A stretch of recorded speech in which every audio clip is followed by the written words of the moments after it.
on va parler d'événementiel, notamment d'événementiel en salon. Et plus précisément, tu vas nous expliquer, ou en tout cas, essayer de nous partager ta vision sur comment toi, tu as réussi à faire de ce canal-là, donc de l'événementiel en salon, un vrai relais de croissance, comment tu l'as aligné avec des sujets marketing et revenus. Mais avant du coup, d'entrer dans cette thématique, est-ce que tu peux déjà peut-être me partager un peu ta vision sur en fait, de la stratégie événementielle, qu'est-ce que c'est et quelle place ça prend aujourd'hui chez PeopleSphere? Oui, alors la stratégie événementielle est, chez PeopleSphere en tout cas, cruciale. Pourquoi ? Parce que ça représente 25% de notre revenu. Donc nous, on a 4 canaux principaux de revenus. On a le digital, on a l'événementiel, on a la prospection dans le dur par nos équipes BDR et on a les partenaires. Donc forcément, 25%, c'est énorme. Ouais. En revenus, pas en nombre de leads. Ok. Après, la stratégie événementielle est importante parce qu'elle se divise souvent en deux. Il y a la partie génération de business, comme là je viens d'en parler, pure, et puis d'acquisition. Et puis il y a aussi celle interne, quand on fait des événements homemade, où on va plutôt faire venir des gens dans nos événements. Moi, là, quand je parle de 25% de génération de revenus, c'est plutôt des événements type salon sur lesquels on va participer. Ok. Et justement, pour bien définir cette différence, donc aujourd'hui, vous faites, chez PeopleSphere, vous êtes uniquement cette seconde version d'événement, vous ne faites pas la version événementielle homemade. Alors, on fait les deux. La partie homemade, on fait un gros événement annuel qui s'appelle Orchestrate, dans lequel on invite tous nos clients. Donc, c'est un pic d'activité qui est important, mais ce n'est pas structuré comme certaines sociétés le font, et j'espère qu'on arrivera à le faire plus tard, mais ça demande beaucoup de budget, ou de pouvoir faire des événements récurrents, peut-être tous les mois, pour inviter soit nos clients, soit des prospects, mais quand c'est nous qui sommes hosts. Donc ça, c'est quelque chose qu'on ne fait pas. Okay. On fait qu'un seul événement. Et donc du coup, pour toi, là, c'est quoi, d'un point de vue purement même juste marketing ou stratégie, c'est quoi la différence ? Enfin, quelles sont les deux grandes différences entre ces deux typologies d'événements ? Est-ce qu'il y a un sujet de maturité d'entreprise, de vision marketing ? Comment tu l'expliquerais ça ? Je dirais que la grosse différence, c'est que quand c'est ton propre événement, tu es seul à avoir la responsabilité de la population qui va venir à ton événement. Okay. Donc c'est un gros travail en fonction que tu cibles tes clients ou des prospects. Alors que quand tu vas sur un événement tiers, un salon par exemple, donc ce dont on va parler aujourd'hui, bah finalement c'est le salon qui est en charge de faire venir tes prospects. Donc ça déjà c'est une grosse différence dans la budgétisation, dans les campagnes que tu vas mener, dans toute la stratégie que tu mets en place sur tes événements. Ok, hyper intéressant. Alors, ce que je disais en préambule tout à l'heure, c'est que donc moi je suis content de parler de cette thématique-là parce que c'est un sujet que je maîtrise pas du tout. L'événementiel, c'est quelque chose que j'ai découvert assez récemment, en tout cas que j'ai toujours touché de très très loin. Et notamment, moi, il y a un sujet, donc je pense que beaucoup de personnes le savent, moi je suis très orienté B2C parce que j'ai fait 7 ans de B2C avant de faire du B2B. Et dans mon esprit, l'événementiel, et notamment en B2B, il y a une vision qui peut être un tout petit peu poussiéreuse du sujet. En tout cas, la vision que j'en ai un peu en externe. La question que je me suis souvent posée, c'est est-ce que les entreprises B2B utilisaient vraiment bien l'événementiel ? Et du coup, en fait, c'est quoi ta vision sur ça ? Est-ce que tu penses qu'aujourd'hui, sur le marché français ou international, mais déjà français, est-ce que les boîtes B2B, elles arrivent bien à utiliser l'événementiel en salon ? Et si elles l'utilisent mal, en fait, qu'est-ce qu'elles font qui n'est pas adapté selon toi ? Alors ça dépend de la stratégie qu'elles ont. Finalement, quand on veut participer à un salon, soit on veut faire du branding, donc on veut développer sa notoriété, soit on veut faire du business. Alors généralement, on aimerait faire les deux. Ah ouais, c'est ça. Beaucoup se consolent en se disant on a fait de la notoriété, parce qu'il y a peu de business. Quand j'échange avec des partenaires ou d'autres personnes qui font des salons, généralement ils disent voilà, on fait de la notoriété, ça permet que nos concurrents sachent qu'on existe, ça permet d'avoir quelques leads, ça permet de peut-être croiser 2-3 investisseurs, peut-être des analystes, mais il y a peu de business qui en ressortent. C'était notre cas aussi avant. Quand on a commencé l'événementiel en salon, on avait un ROI qui était très faible, voire pas de ROI. Et donc, notre lot de consolation, c'était de dire on y va quand même parce que ça nous permet d'avoir de la notoriété. Du coup, est-ce que c'est du post-rationalisé tout ça ? C'est une fois que tu as fait, est-ce que les marques, notamment par exemple dans votre situation à vous, à l'époque, vous vous disiez ok, on va faire de l'événementiel en salon pour le branding, ou c'est à la fin des événements ou à la fin de l'année, vous vous dites finalement c'était pas ouf, c'était pas ce qu'on souhaitait faire, mais heureusement on fait du branding. C'est quoi un peu comment vous l'avez c'est plutôt effectivement l'autre consolation. Okay. Donc en mode j'ai pas fait de ROI, mais du coup j'ai fait du branding. Okay. Et en fait ça c'est dû à finalement à la préparation. Aujourd'hui, on a complètement changé notre manière d'appréhender les salons. Et aujourd'hui, on y va clairement pour faire du business. Et on en fait du business. On a un ROI visé entre x3, x4 par rapport à l'investissement par événement, minimum. Donc, ça veut dire que ça rapporte vraiment du business, quoi. On ne met pas de l'argent pour se faire plaisir. Ouais, juste pour le branding. Et toi, quand tu parles justement avec tes pairs, tu as l'impression que le niveau de maturité, en tout cas en France, les boîtes B2B, elles sont très orientées encore, on fait de l'événementiel pour du branding, ou elles ont bien compris que si on le préparait bien, on pouvait faire de l'événementiel avec un objectif de revenu et donc plutôt héroïste. Quand je parle avec mes pairs, beaucoup boudent les salons. Ils boudent les salons parce qu'ils ont eu des mauvaises expériences. Et moi, quand je vais sur les salons et que je vois les autres stands, je comprends qu'il n'y ait pas de ROI. Parce que l'attitude enfin, la stratégie ou la manière dont est appréhendé le salon par les personnes que je croise, c'est pas la bonne attitude. Et donc, mécaniquement, il n'y a pas trop de ROI derrière. Ok. Bon, alors avant de rentrer dans ce sujet-là, il y a une dernière question que je voulais te poser, que je trouve hyper intéressante, c'est justement la bascule entre avant on faisait des événements qui n'étaient pas héroïstes et maintenant on fait des événements qui sont héroïstes. Tu as dit que ce qui était important, c'était la préparation. Sauf qu'en fait, il faut bien qu'il y ait un déclencheur, il faut bien qu'il y ait un... En fait, qu'est-ce qui s'est passé entre ces deux périodes où vous vous êtes dit... Parce qu'en fait, si on écoute aussi ce que tu disais juste avant, vous auriez très bien pu vous dire, mais en fait, ça fonctionne pas, on va faire autre chose. Qu'est-ce qui fait que vous vous êtes dit, est-ce qu'il s'est passé quelque chose, ou est-ce que vous avez rencontré quelqu'un, enfin j'en sais rien, qui fait que vous vous êtes dit, ok, non, on n'abandonne pas les salons, parce qu'on sait que c'est pertinent pour nous, mais on va le faire autrement. Du coup, on retourne dans le passé là, mais ça m'intéresse un peu de savoir ce qui s'est passé, parce que je pense qu'il y a beaucoup de boîtes qui peuvent être dans cette situation de se dire ça fonctionne pas, et finalement c'est peut-être juste un sujet de mindset ou de compréhension de ce qu'est un bon événement en B2B. Alors c'est une bonne question parce qu'en plus on avait peu de ROI, mais on avait utilisé énormément de tricks. Ok. Ça veut dire qu'on était capable de faire 1000 leads sur un salon, et on n'avait pas de ROI. Ça convertissait pas après. Ça convertissait pas. Que ce soit parce qu'on faisait gagner un iPad, on mettait des tirages au sort, on mettait des granitas, on se mettait derrière les agents de sécu et on scannait aussi tout le monde. Enfin, on a fait plein de tests, tout ce qu'on pouvait imaginer. Donc les leads, on en avait. Enfin, en tout cas, des scans, on en avait. Maintenant, ça convertissait pas. Et effectivement, j'ai échangé avec avec une société où j'avais le sentiment, en fait, leurs équipes commerciales sur le salon n'avaient pas la même attitude que la nôtre. Et donc, en discutant avec leur DG, il m'a donné la manière dont ils fonctionnaient. Et je me suis dit, mais en fait, c'est ça qu'il faut qu'on arrive à appliquer. Donc, on va peut-être en parler après. Ouais.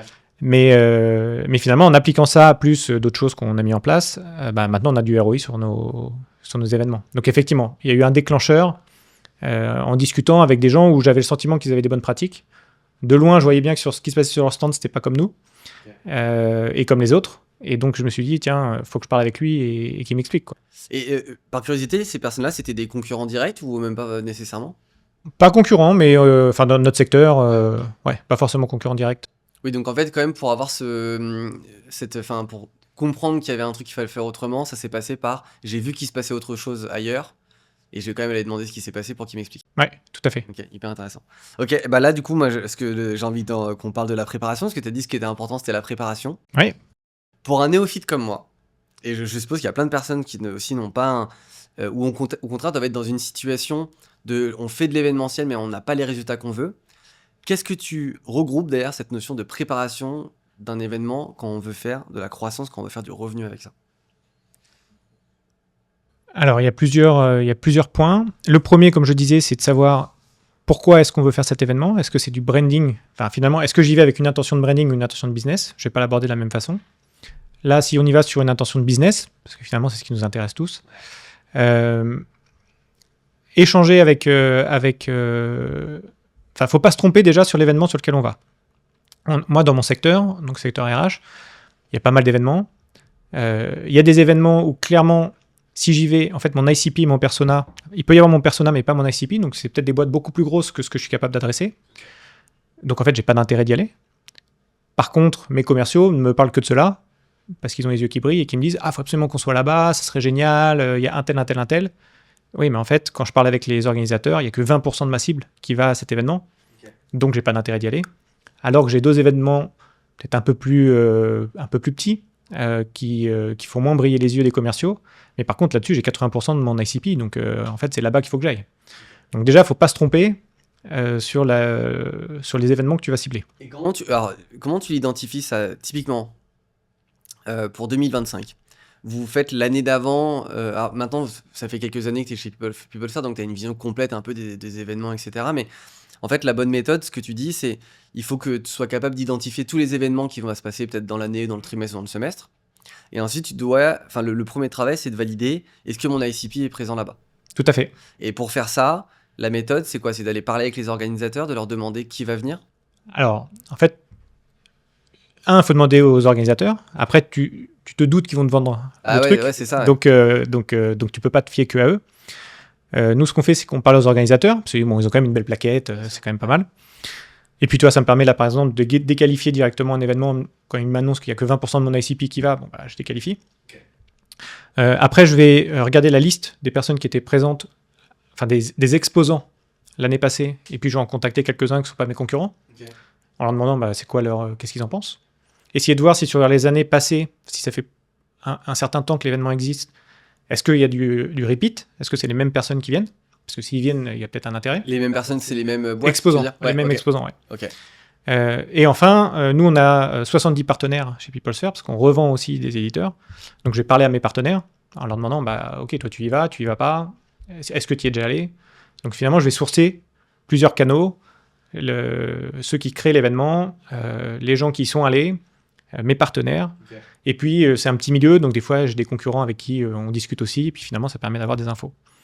Et en benchant tout le monde, ça me permet de faire une bonne moyenne et savoir si oui ou non il faut que j'y aille. Alors que si je vais en voir qu'un, si je vais voir un concurrent, je ne peux pas prendre par argent comptant ce qu'il m'a raconté. Un partenaire, il peut vouloir se faire mousser. Celui qui fait, il a besoin que je vienne pour que je paye. Donc finalement, voilà. Tu as besoin d'avoir plusieurs sons de cloche. Mais alors du coup, par contre, ça demande quand même un gros travail de préparation. Enfin, c'est assez...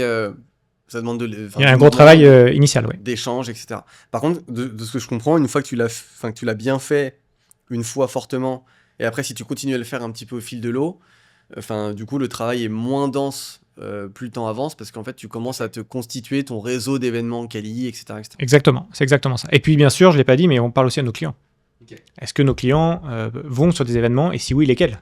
Quand vous leur parlez, c'est dans quelle situation? C'est, je sais pas, vous avez des questionnaires annuels c'est dans les échanges avec l'équipe Success, par exemple? Ouais, c'est échanger avec l'équipe Success. Donc, c'est soit il y a l'échange avec l'équipe Success. Ça peut être quelque chose qu'on met aussi dans un formulaire annuel. Ouais. Mais on a aussi quelqu'un au marketing, un customer marketing. Et donc, son rôle, c'est d'aller parler aux clients pour pouvoir sortir les ROI qu'ils ont eu avec notre solution. Et puis, on essaie de glisser des questions qui peuvent nous intéresser pour reboucler avec le market. Ok. Et donc, il y a dans cette notion de préparation, il y a le fait de savoir si l'ICP est bien présent. Exactement. Ensuite, est-ce qu'il y a d'autres choses clés? Ouais. Une fois que tu as défini que tu veux aller sur ce salon, tu as toute la partie emplacement. Ok, donc emplacement, c'est où tu te trouves dans le salon. Où tu te trouves dans le salon. Ok. Ça, c'est important d'avoir un emplacement stratégique, où en fait, un emplacement stratégique, c'est un emplacement qui va drainer du flux. Proche de l'entrée, à la sortie de conférence, pas trop loin des toilettes, pas trop loin des emplacements où il y a de la nourriture. Déjà, il faut arriver à se mettre peut-être pas loin d'un gros éditeur de ton marché, si c'est pas toi le leader, qui lui va drainer du flux, donc que tu puisses récupérer les gens à la sortie. Voilà, donc en fait, il faut déjà trouver. Première chose, typologie d'emplacement. Nous, on veut toujours à minima un 3 voies. Donc, c'est-à-dire... 3 voies, il y a 3 entrées possibles. Voilà, en fait, on est sur 3 allées. Ok. Donc, ça me permet de pouvoir récupérer des gens de 3 allées et pas que d'une allée, si j'ai qu'une voie. Donc, voilà, il y a ça. Et puis après, il y a toute la partie messaging. Il faut qu'on définisse notre message. Qu'est-ce qu'on va placarder finalement sur notre stand pour cet événement ou pour l'année ou pour la campagne qu'on veut faire spécifiquement. Okay. Donc ça, c'est la préparation dite plutôt marketing. Après, j'ai toute la préparation BDR. Donc nous, notre particularité, c'est que les BDR/SDR, ça dépend comment tout le monde veut les appeler, ils sont au marketing. Ok, ce qui est très bien. Ce qui est très bien. Ce qui est très très bien.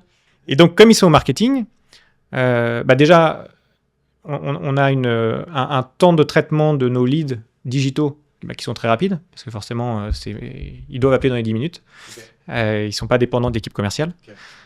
Ce qui fait que finalement ce qu'on envoie aux commerciaux, c'est pas des leads, mais c'est des opportunités ultra qualifiées. Mon BDR a peut-être fait 2-3 rendez-vous avec la personne avant de planifier le rendez-vous avec le sales.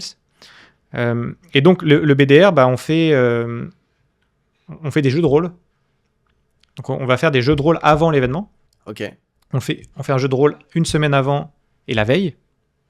Et en fait, dans ce jeu de rôle, c'est le message qu'a donné le marketing. Est-ce qu'ils l'ont bien digéré? Est-ce qu'ils le maîtrisent bien? Et puis surtout, parce que le plus dur, c'est comment j'accoste des gens Lors de l'event. lors de l'event. Donc on fait en fait des mises en situation. Il y a des BDR clients, il y a des BDR, et ils s'accostent mutuellement, et puis ils débriefent. Et en fait, tout l'idée, c'est que le BDR, le jour J, le matin, il soit au taquet. Ok. Et en fait, pourquoi? Parce qu'on se rend compte que généralement, la première demi-journée, c'est là où il y a le plus de visiteurs, Ok.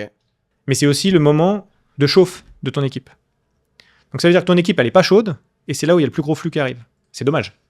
Oui, et du coup, ce que tu dis, c'est qu'en fait, même les autres concurrents, etc., leur équipe, elle est pas chaude. Donc, si vous êtes ultra chaud là, Ah bah oui. c'est le moment où vous pouvez avoir le plus de performance. On peut capter un maximum de personnes. Ok. Et notre stratégie, c'est justement, les BDR sont pas sur le stand. Ils sont dans l'allée, dans les 3 allées, devant le stand, bien sûr. Mais ce qui fait qu'il n'y a pas une personne qui passe dans notre allée à qui on n'a pas parlé.